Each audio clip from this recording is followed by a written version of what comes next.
On college campuses, conversations around sexual assault happen more often than in other spaces. One issue often goes unspoken about: rape related pregnancy. On the Auraria campus, we serve a non traditional student population, and we need to know how to talk about this issue. To better understand the issue of sexual violence on college campuses, I sat down with Catherine Miller, the director of the Phoenix Center at Auraria. What is the current prevalence of sexual assault in the U.S.? So I think the most recent statistics that are out there when we're talking about sexual assault specifically, and this is in a very binary fashion, right? Most of the research focuses on how does this happen to women and how does this happen to men without recognizing that there are many other gender identities that are included. So I will also give that caveat. But that 1 in 4 women, I think 1 in 9 men in their lifetime will experience some form of sexual assault. And when we look at specific age demographics, like specifically ages 11 through 17, those statistics actually change, where it's 1 in 3 young girls and I think 1 in 4 young boys. So too many, basically. And I still think that those numbers are probably not as high as they should be, right? Because reporting is inaccurate. And so I think that prevalence is really, really hard to gauge. And essentially, we should look at those numbers and be like, it's much higher than we think that it is. But I think the barriers to reporting, the notions that we have around rape culture and victim blaming, and also how sexual violence is treated within communities, and even how we categorize and talk about violence, are all barriers to us having more accurate data on that. You know, there was this Time article that was released, a couple months ago now, that stated that there were 65,000 rape-related pregnancies over the course of 18 months in 14 states alone, which is a drastic increase since the overturn of Roe v. Wade. Yeah. Are we seeing that increase on this campus, in this office as well? Is that something we track? Can you speak a little bit about, rape-related pregnancy on this campus and what that looks like? I will say we have definitely seen folks who have experienced a rape-related pregnancy. Now, has that increased since Roe v. Wade? Not in this office.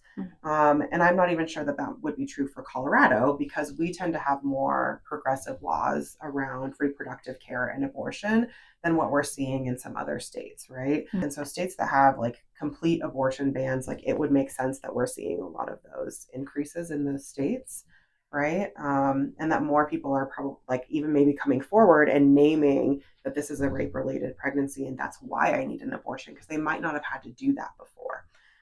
They may not have had to categorize why they needed one before. So I think we may be seeing different data because of that in a lot of states where there are bans or very, very specific requirements around whether or not someone could get essentially a state sanctioned abortion, which is words I should never have to say. Do I think that rape-related pregnancy is happening more frequently than we're talking about it?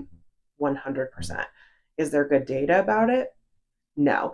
Even in that Time article, they name that too. The journalists who were trying to gather this data are naming this data is really hard to find, and here's how we got the number that we got. And it was in a very methodical, calculated, had to divide statistics from various areas to try and get a more accurate number, because that kind of data doesn't exist. I don't believe, or at least in my time working in this field, that rape-related pregnancy is something that folks talk about often enough. I think that it is more often brought up in the context of abortion, and looking at reproductive care and saying, well, we have to have more progressive laws around abortion because of rape-related pregnancy, right? I think that's the context in which it comes up, and they're always conjoined together.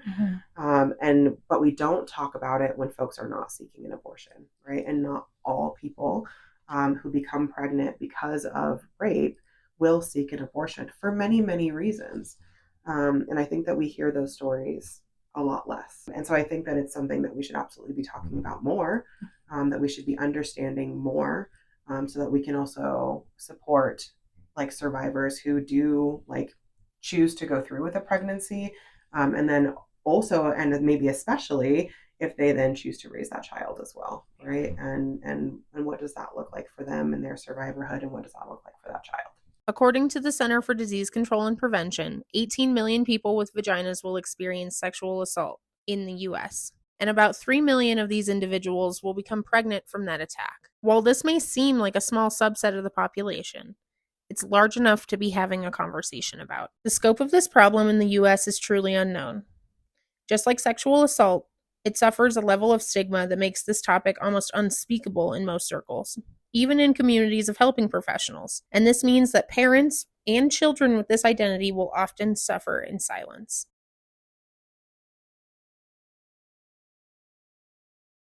Hearing stories of very intense things all day, you have to deal with that. If you do not detoxify enough of those stories, then the chance of STS is certainly present. You can become sick of the stories you hear. To what extent do I break something open again, or do I cause more damage? What results do I get following my question? Can I do something with answers? Maybe I get an answer of which I think, oh shit, what should I do next? Because it's beyond my expertise. Many care providers see these mothers so little. Of course, it is not something that occurs once in every 10 women. So sometimes it is such a coincidence that you can hardly blame that they are not well trained or educated.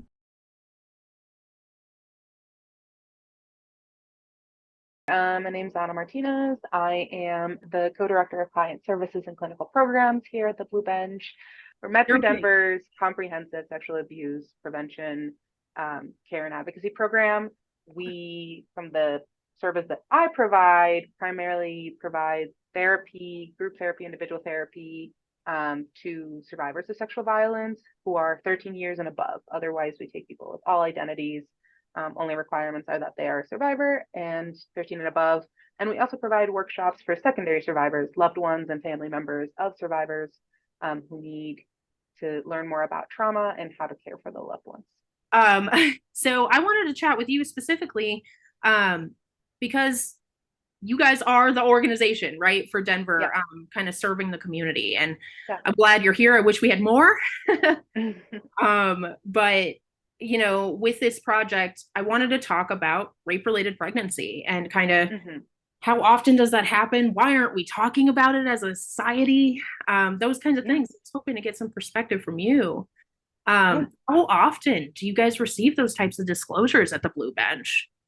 Yeah, you're right that it's not something we talk about, and unfortunately, it isn't something that we track statistically necessarily, but it is something that we see. We definitely see. I wish I could even give you like a percentage, but there's not even like that number. We see it. We see it disclosed regularly in terms of, and I say regularly meaning like it is not uncommon for most of our staff to have seen at least one case of it in their career, kind of showing up in their client caseload, and we see it at various stages or perspectives of that happening, meaning we get clients who are in treatment when they find out that they are pregnant, or we get clients who have now an 18-year-old child who is the result of that pregnancy and are just seeking services for the first time to process or make sense of that. We get occasionally clients who are children of that kind of situation coming in to process that themselves. And of course, we also get folks who choose to terminate their pregnancies, and are also coming here to make sense of that process as well. Yeah, we see people from at various stages with different like paths and perspectives and outcomes, but are all coming because, of course, this has been a difficult experience that they want to process and make sense of and understand in their own way. When you guys do receive these kinds of disclosures, kind of what is the trauma-informed response coming from, experts in this kind of field? Well, inherent to any trauma-informed care is that you want to give the individual agency and control over the decisions. And that means we remain neutral as providers. We can give somebody space to understand their resources, understand what choices they have, understand how their values align with where they want to go with this. But at the end of the day, we are there simply to be facilitating their own process in how they want to move forward with it. And of course, give them, support in their emotional needs around that particular choice. But the trauma-informed response is very much just supportive, compassionate understanding of the difficulty of that situation, without having our own agenda in any way, shape, or form of what should happen as a result of it. Love that. So meet them where they're at. 100%. When your office does receive these disclosures, I know you kind of touched on this a little bit earlier. It sounds like you're receiving them both from the person who experienced the sexual violence, but also maybe the product of sexual violence. Can you talk a little bit about kind of how that looks different than meeting with the parent who was impacted by the sexual violence? I mean, obviously, it's different in that one aspect of all trauma is that impacts the way that the individual sees themselves. And so their internal narrative and helping them make sense of that narrative in a way that feels supportive is part of what the healing process may look like for a lot of folks. It's part of what we do in therapy. And so for someone who knows that they were the result of a sexual assault, that can impact the way that they see themselves, the way that they understand their identity, the way that they can create narratives in their heads about who they are, if they were wanted, if they were, all of these things that I think can create a lot of uncomfortable or difficult questions for someone in understanding their identity. So again, we can provide a neutral space for them to make sense and find and create a narrative and an understanding that is supportive to them. For the parent, it is a really tough choice point. And so that's part of where it's really important for us to become neutral, unless they come in very clear with like, yep, this happened and I'm pregnant and I am carrying it forward, or they're already at a point where they're like, they know that they're about to give birth, or they have the child and are just dealing with the repercussions of that. Then it's less about the choice and kind of helping them through that and more so about what is the impact of that for you now? How do you manage, if you're parenting, how do you manage triggers? How do you manage making sure that you are as healed is kind of a weird way to put it, because we know that there's no endpoint to healing, but in a stable and comfortable of a place for you to move forward with your life as functionally and comfortably as possible with that trauma history, so that you can do the best choice that you can make for yourself. It's a little all over the place, but I hope I answered the question. Yeah, no, that's helpful. I think there's a lot of discomfort, obviously, when the parent discloses, but I think too, for folks who that is their identity, right? That is not something that's like, and we have an affinity group for that, or like we have a supportive community around that for you, Yeah. So I just appreciate you touching on that, because it just feels like it's not as neutral sometimes of a response to people based on research or interactions I've even had with clients. So right. And I'll also name, just because I didn't talk about it too much, but also for folks who have even chosen to terminate their pregnancy, there can also be a lot of heavy feelings around that. Even just through the process of going through it can be triggering, because it's still a lot of people, touching your body or helping your body go through a process when it's already been violated. That can be really hard. It's almost like a constant trigger for that to be happening to somebody, even if it's the most affirmative and positive choice for them to end the pregnancy. Or we've even had cases where the individual had been having consensual sex with somebody and then was sexually assaulted and became pregnant and couldn't find out the parent until after the abortion was over, and found out it was not the perpetrator. So then they had gone through this process that they might have made a different choice had they known, but just because of the stage of pregnancy and the risk, just didn't. And that is also something we can help people process and make sense of at that stage. When you're working with folks, are there special cultural or social considerations when this situation arises in particular? I'm kind of thinking about, maybe trans men who are pregnant, right? And this is also causing, dysphoria, or maybe undocumented folks who the legal system's not an option here, right? How do you navigate that with folks? I mean, first of all, we have to acknowledge systems of oppression, as well as where are there entry points for liberation within those systems of oppression, right? What is supportive and helpful for an individual based on their intersecting identities to help them, navigate this process. So those examples that you gave are great for a trans person going through this process. Like, is there somewhere that has trans affirming staff that can navigate that as best as possible and give them the care that they need? For somebody who's undocumented or even just uninsured and lacks access to support, or even might be still in a DV situation where the perpetrator is kind of like limiting the amount of choices that they have in that endeavor, then how do we navigate safety for them in that moment? How do we navigate making sure that they have as much access and agency, even if they are disenfranchised by the systems, because they might not have access to we say that we are, at least in Colorado, we can provide, for example, abortion services to everybody, but that might not be the case necessarily if somebody is disenfranchised and cannot access basic health care. So we work within all of those limiting factors, knowing that it is not that we are magicians that are going to find perfect solutions for everybody. Part of being in this work with someone is sometimes being in the nitty gritty difficulty of the lack of access or the dearth of supportive spaces for them, and just helping them navigate even just that acknowledging that you might not get them exactly what they need. You talked about, folks who maybe are still in domestic violence, and based on the research, a lot of what we see, right, is reproductive coercion within an abusive relationship that results in these kinds of things. Would you say that's in line with what you guys see at the Blue Bench too? Less so at the Blue Bench, partly because if there's active domestic violence, there's other organizations that would be better suited to working with somebody under those circumstances. And we want to make sure that somebody is tied to the services that make the most sense for them.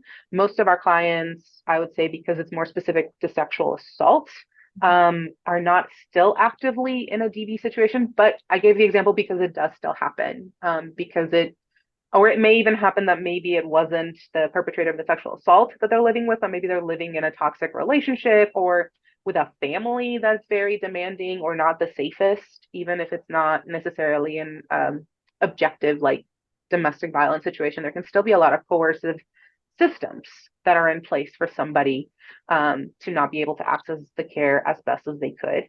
So that is something. Safety is kind of stage one, step one in all trauma-informed care. Like, we have to assess for safety, make sure that their safety helps somebody feel safe in themselves, in their environment, and in systems as a whole.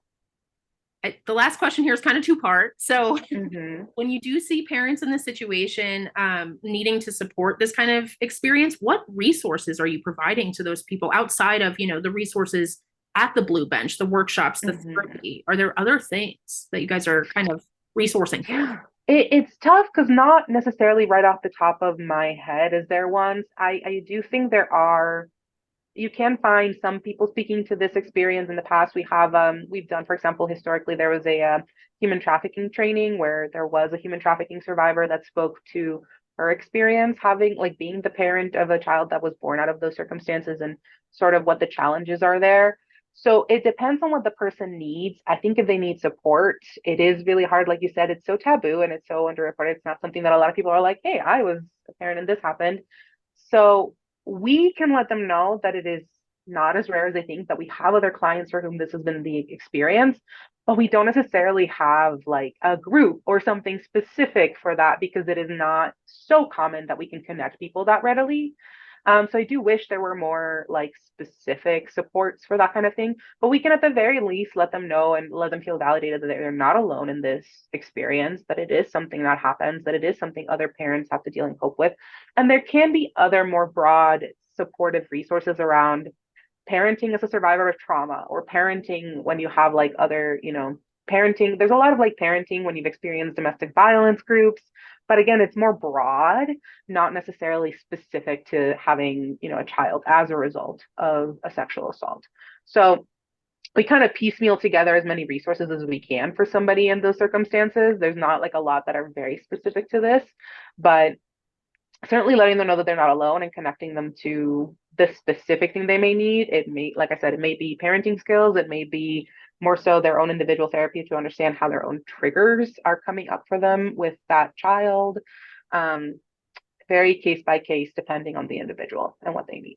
Okay, so final question, I guess, there with that is, are there, especially since you do the therapy piece, are there specific modalities that you use when working with parent or, child who's potentially disclosed the product of this? Yeah, I would say for parents, for all of them, we always use a trauma-informed lens. So regardless of modality, right, you could use tons of different modalities, but it all comes from a trauma-informed framework. We use Judith Herman's 3-stage trauma framework, in which we start with safety, making sure that safety is established, then processing. Processing just means through different modalities, making sense and putting together what happened. That might be decreasing the symptoms related to the trauma, getting somebody to not have flashbacks. It can be supporting somebody managing triggers. It can be making sense of their story. And then the final one is integration. And that is, how do we make this a chapter, a section of your story, something that is integrated into your identity and not something that has to kind of ruin your life going forward? How do we let you continue to move forward with your life as much as possible, with this being an integrated part of you and not something that's going to be a burden all the time? So we always use that model as an overarching theme at the Blue Bench. I would say modalities that would be supported for somebody who has kind of the identity piece that I mentioned. We use a lot of narrative therapy because it is that storytelling that I've kind of been talking about. How do we make the story of you make sense? Because we might not be able to change the facts, but we can change the way that you tell it. You can feel empowered in telling your own story, even with all the darkness of it, because you can kind of frame that how you would like. So there's definitely a lot of narrative there. There's a lot of like person-centered, supportive, like working with the individual type stuff. For the parent, it could be still some narrative stuff there to make sense of, but they might also need something more specific for processing, and that can be anything from EMDR if they're still having a lot of flashbacks or frustrating like symptoms that need to be treated specifically. But that's more kind of the more broad kind of like modalities that we would use for somebody who's actively dealing with trauma related symptoms, as well as a lot of things grounded in attachment. So the biggest issue that we have, right, is like understanding how trauma and attachment are very much intertwined. And so if you want to create as successful of a bond as you can with this child and help them grow up successful, then we need to understand basic attachment theory and the potential challenges that you'll see there. Something as simple as a parent who dissociates a lot because of their trauma history, not being able to attune to their child, can have a lot of implications down the line. But I always tell parents, children are so spongy, like they are so malleable, they are so capable of healing and improvement. So the earlier that you're able to intervene and work with it and understand these dynamics, the greater chance of success you have down the line of like having the best possible relationship and family opportunity that you can in that circumstance.